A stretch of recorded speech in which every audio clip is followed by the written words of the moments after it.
Operation Sindoor తర్వాత బాగా వినిపించిన పేరు గగనతల రక్షణ వ్యవస్థ. పాక్ జరిపిన డ్రోన్ల దాడి నుంచి దేశ గగనతలాన్ని రక్షించడంలో కీలక పాత్ర పోషించింది ఆకాశ్ తీర్ వ్యవస్థ. నేను అని కొండంత భరోసాను ఇచ్చింది S-400 missile defence system. Pakistan వైపు నుంచి 800కు పైగా దూసుకొని వచ్చిన డ్రోన్ల దండును మధ్యలోనే ధ్వంసం చేశాయి మన భద్రతా బలగాలు. ఆ నేపథ్యంలోనే యుద్ధ తంత్రం ఆధునికంగా మారుతున్న వేళ మరింత పటిష్ట గగనతల రక్షణ వ్యవస్థపై దృష్టి సారించింది భారత్. ఇందులో భాగంగా ఇప్పుడు కీలక ముందడుగు వేసింది. స్వదేశీ సాంకేతికతతో రూపొందించిన తొలి సమీకృత గగనతల రక్షణ ఆయుధ వ్యవస్థ పరీక్ష AIDWS ను విజయవంతంగా పరీక్షించింది. మరి ఏమిటి పరీక్ష? ఈ వ్యవస్థ ఎలా పనిచేస్తుంది? దేశానికి కవచంలా సుదర్శన చక్రాన్ని ఏర్పాటు చేస్తామని స్వాతంత్ర దినోత్సవ ప్రసంగంలో ప్రధాని చేసిన ప్రకటనకు ఇది తొలి అడుగు కాబోతుందా? అసలు భారత గగనతలాన్ని రక్షించడానికి ఇంకా ఏ వ్యవస్థలు పనిచేస్తున్నాయి?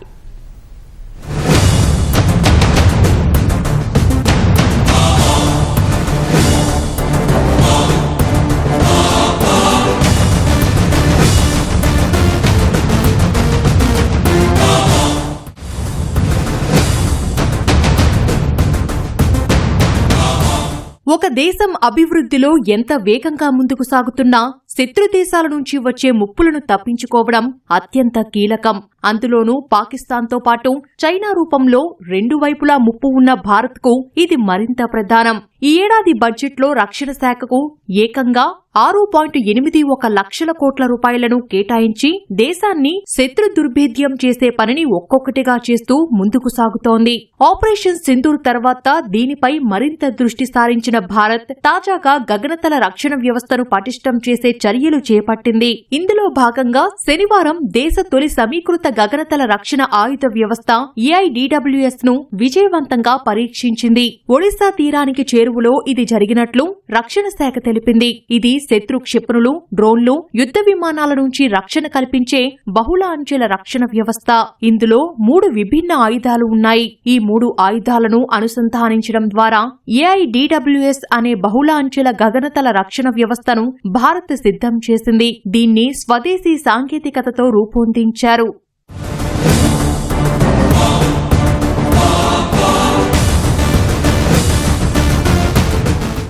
AIDWS లో 3 ఆయుధాల పనితీరు విభిన్నంగా ఉంటుంది. ఇందులో ఉపరితలం నుంచి గగనతలంలోకి వేగంగా దూసుకు వెళ్లే QRSAM క్షిపణి 3 నుంచి 30 కిలోమీటర్ల పరిధిలోని లక్ష్యాలు ఛేదించగలదు.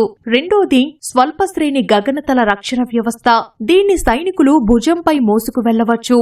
ప్రయోగించే క్షిపణి 300 మీటర్ల నుంచి 6 కిలోమీటర్ల దూరంలోని లక్ష్యాలను ఛేదించగలదు. మూడవది లేజర్ ఆధారిత డైరెక్టెడ్ ఎనర్జీ ఆయుధ వ్యవస్థ. ఇది 3 కిలోమీటర్ల దూరంలోని లక్ష్యాలపై సమర్థంగా పనిచేస్తుంది.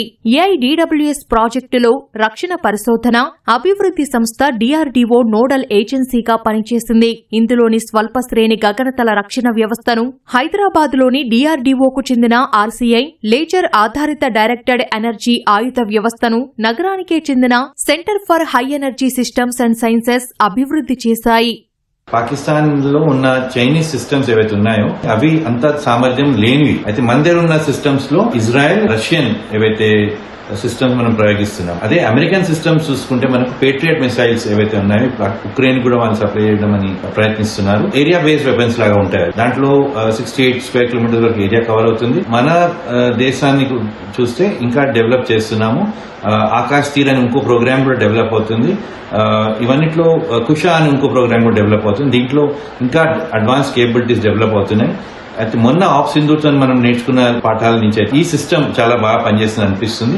ఒడిశా తీరంలో నిర్వహించిన పరీక్షలో సమీకృత గగనతల రక్షణ ఆయుధ వ్యవస్థకు 3 భిన్న లక్ష్యాలను కూల్చివేసే బాధ్యతను శాస్త్రవేత్తలు అప్పగించారు. ఇందులో 2 వేగంగా పయనించే మానవరహిత విమానాలు, ఒక మల్టీకాప్టర్ డ్రోన్ ఉన్నాయి. వీటిని సమీకృత గగనతల రక్షణ వ్యవస్థలోని 3 ఆయుధాలు ఏకకాలంలో భిన్న దూరాలు, ఎత్తుల్లో నేలకూల్చాయి. సుదర్శన చక్ర పేరుతో పటిష్ట గగనతల రక్షణ వ్యవస్థను ఏర్పాటు చేస్తామని స్వాతంత్ర దినోత్సవ ప్రసంగంలో ప్రధాని నరేంద్ర మోదీ ప్రకటించారు. 2035 కల్లా ఈ కొత్త భద్రతా వ్యవస్థ పనిచేయడం ప్రారంభిస్తుందని తెలిపారు. మోదీ ప్రకటన చేసిన 10 రోజుల్లోనే ఆ దిశగా భారత్ విజయవంతంగా ప్రయోగం నిర్వహించింది.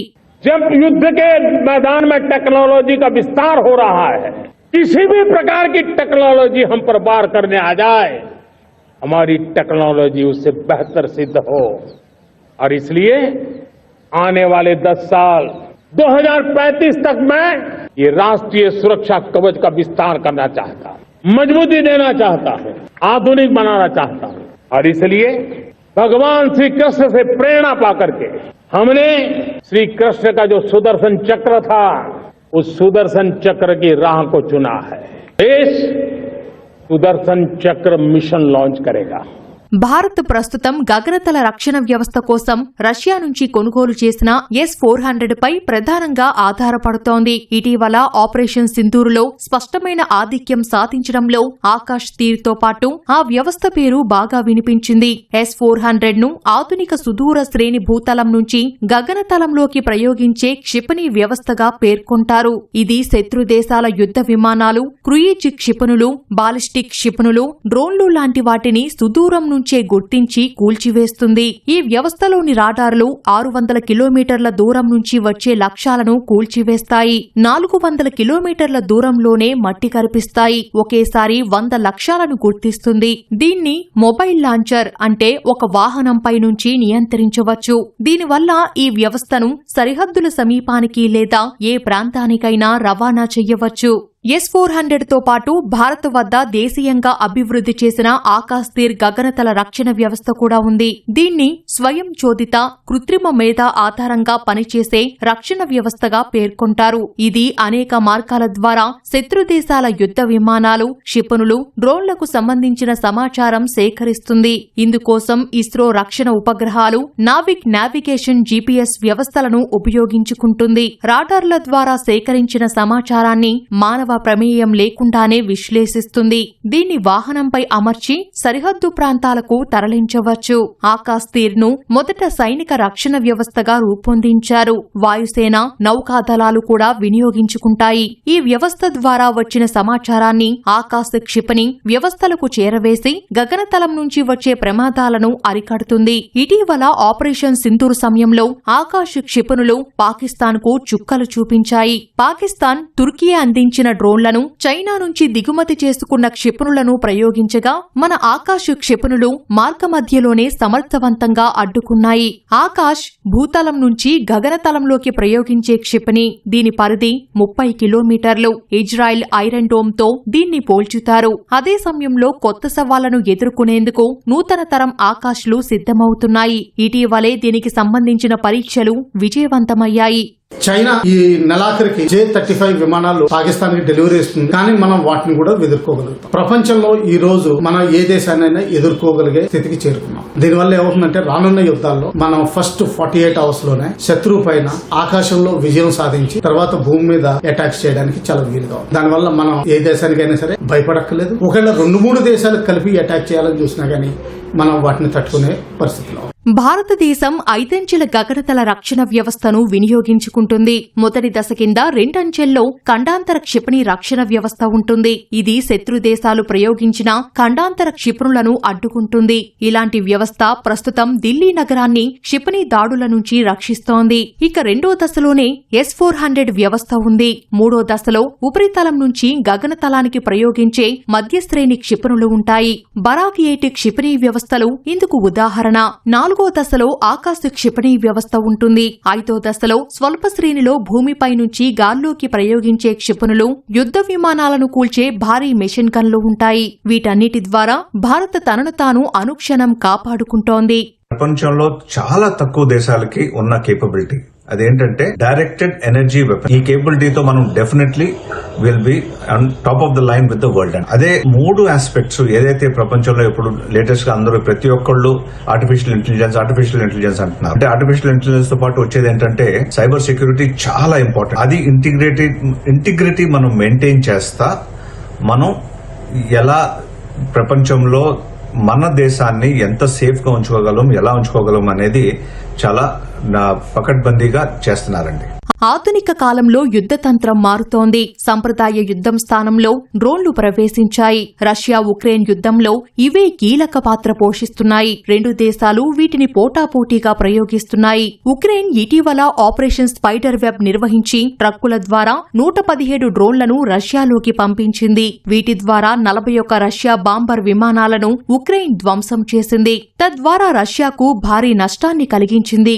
ఆపరేషన్ సింధూర్ సమయంలో పాకిస్తాన్ తుర్కియా అందించిన డ్రోన్లతో దాడికి దిగింది. ఈ పరిస్థితుల నేపథ్యంలో గగనతల రక్షణ వ్యవస్థ ఆవశ్యకత మరింత పెరిగింది. సైబర్ యుద్ధాల కాలం కూడా వచ్చేసింది. అందువల్ల భారత్ కూడా ఎప్పటికప్పుడు తన ఆయుధ వ్యవస్థను కూడా పటిష్టం చేసుకుంటోంది. ఇందులో భాగంగానే శనివారం సమీకృత గగనతల రక్షణ ఆయుధ వ్యవస్థ పరీక్షను నిర్వహించింది. రాబోయే రోజుల్లో దేశంలోని అన్ని ప్రాంతాలు దీని పరిధిలోకి వస్తాయి. అమెరికాకు పాట్రియాట్, రష్యాకు S-400 గగనతల రక్షణ వ్యవస్థ, ఇజ్రాయిల్ కు ఐరన్ డోమ్ లాంటివి అందుబాటులో ఉన్నాయి. అలాంటివి మనకు కూడా అందుబాటులోకి తీసుకురావాలన్న ఉద్దేశంతో ఈ పరీక్షలు నిర్వహించారు. ఇది రక్షణ దళాలకు అందితే భారత గగనతలం శత్రు దుర్భేద్యం కావడంతో పాటు ఆయుధ సంపత్తిలో స్వయం సమృద్ధి సాధించాలన్న లక్ష్యం దిశగా మరో ముందడుగు పడినట్లే.